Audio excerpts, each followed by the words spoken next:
তেলিয়ামুড়া মহকুমায় ঘটে গেল এক হৃদয় বিদারক ঘটনা। মাটি চাপায় মৃত্যু হয়েছে দুই যুবকের এবং সেই পরিবারকে আর্থিক সহায়তা এই মুহূর্তে প্রদান করা হয়েছে।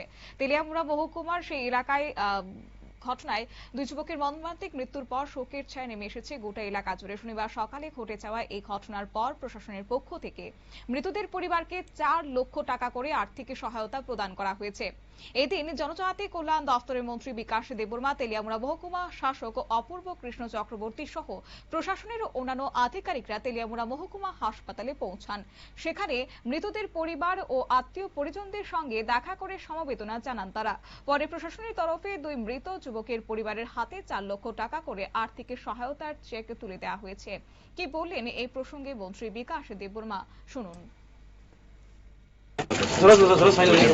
নমস্কার মিডিয়া বন্ধুদেরকে।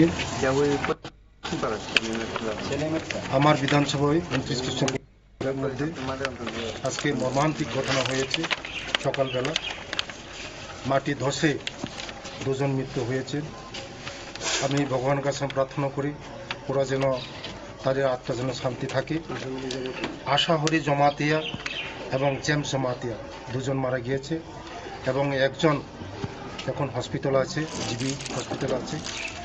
ওদের পরিবারের সঙ্গেই আমরাও মর্মাহত, দুঃখিত এবং আমি এসডিএমকে আমি ধন্যবাদ জানাই। সঙ্গে সঙ্গে ওদেরকে সরকারের রিলিফ 4 লক্ষ টাকা করে দেওয়া হয়েছে ওদের ফ্যামিলিকে।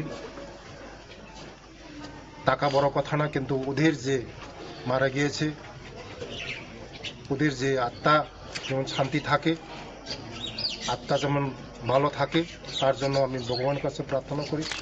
ওদের ফ্যামিলির সঙ্গে আমরা মর্মাহত, দুঃখিত। ধন্যবাদ। মাটির নিচে চাপা পড়ে প্রাণ হারিয়েছে জেমস জমাতিয়া এবং আশা হরি জমাতিয়া। তাদের অকাল মৃত্যুতে শোকস্তব্ধ কুঞ্চমুড়া ও আশপাশের এলাকা। কান্নায় ভেঙে পড়েছে পরিবারের সদস্যরা। এই মর্মান্তিক ঘটনাকে কেন্দ্র করে এলাকায় শোকের আবহ তৈরি হয়েছে। পাশাপাশি অবৈজ্ঞানিক ও নিরাপত্তাহীনভাবে মাটি কাটার কাজ নিয়ে নতুন করে প্রশ্ন উঠতে শুরু করেছে বিভিন্ন মহলে। প্রশাসনের পক্ষ থেকে ঘটনার পূর্ণাঙ্গ তদন্তের উদ্যোগ নেওয়া হয়েছে বলে সূত্রের খবর। নিয়ে নিচ্ছি ছোট্ট একটি বিজ্ঞাপন বিরতির, সঙ্গে থাকুন।